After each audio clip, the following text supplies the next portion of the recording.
It was a cold Sunday morning at JFK Airport in New York.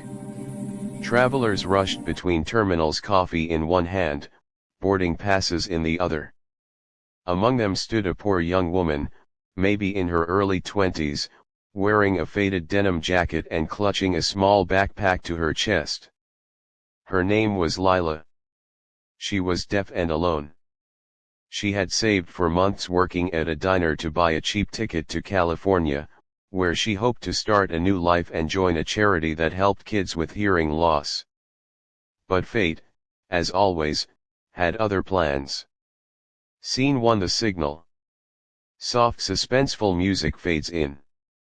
At gate 42, a crowd waited impatiently. The announcement blared over the speakers, but Lila didn't hear it.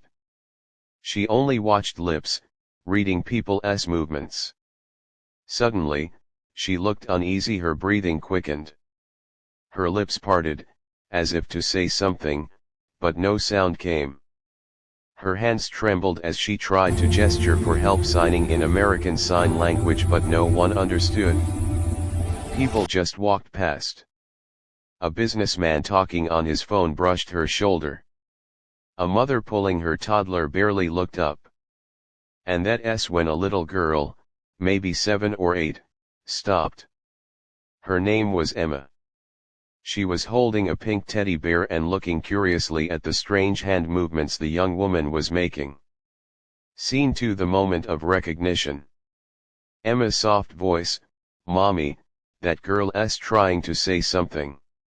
Mother distracted, "Honey, don't stare.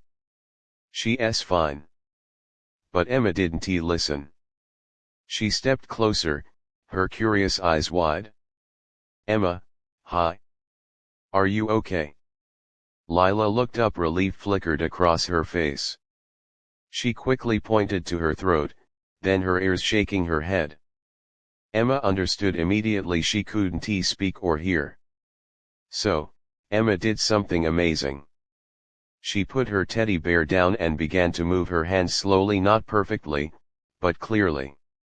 She signed, "Are you okay?" Lila's eyes widened in surprise. Someone, finally, understood her. Scene 3. The silent cry. Narrator, Emma's mom froze, watching from a few steps away, shocked that her little girl was signing. Emma had learned some sign language from her school's inclusion program, just the basics. But in that moment, those few signs made all the difference. Lila signed back frantically, her hands trembling, "Bag, bomb, someone, left, bag." Emma gasped. She turned to her mother. "Mommy. She says someone left a bag, it might be dangerous." Within seconds, the mother called security. Officers rushed in, and sure enough, under one of the benches near the gate was an unattended backpack, ticking faintly. The area was evacuated immediately. Scene 4. The aftermath.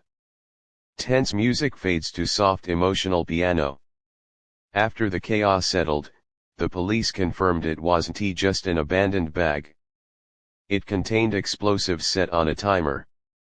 If Lila hadn't noticed, if Emma hadn't listened, dozens of people could have died that morning.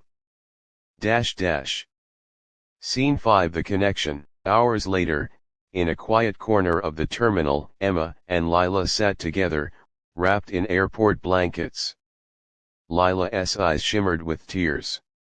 She placed her hand gently on Emma's heart, signing, "Thank you." Emma smiled, signing back the only thing she could think of, "Friends." Lila nodded, tears falling silently down her cheeks. The officers and crowd looked on in awe of how two souls, connected by silence, had saved so many lives. Scene 6. The goodbye.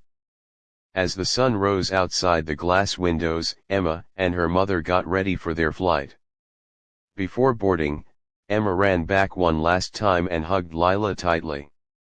"Emma, I'm gonna learn more sign language. Next time, we can talk more." Lila couldn't hear the words, but she felt them. She mouthed softly, "Thank you." Scene 7. 1 year later. Background, soft hopeful music. A year passed. A viral story circulated online. Little girl and deaf woman save dozens in airport bomb scare. It had millions of views. But what truly mattered came later. A video surfaced of Emma standing on a stage, signing fluently in ASL, to the girl who couldn't call for help, but taught me the loudest voices come from silence. This is for you, Lila. The camera panned to the front row where Lila sat, smiling proudly, tears streaming down her face. She had started a foundation, Silent Signals, to teach kids sign language across schools in America. Emma was her first student. Scene 8. The message. Narrator softly, sometimes, the world moves too fast to notice quiet cries for help. But kindness doesn't need words. It just needs attention. That day in the airport, a deaf girl gave a silent signal, and a little girl with a big heart heard it louder than anyone else. Musical note. Closing message. Voiceover.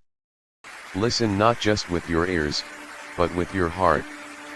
Because sometimes, the quietest people are the ones who save the world.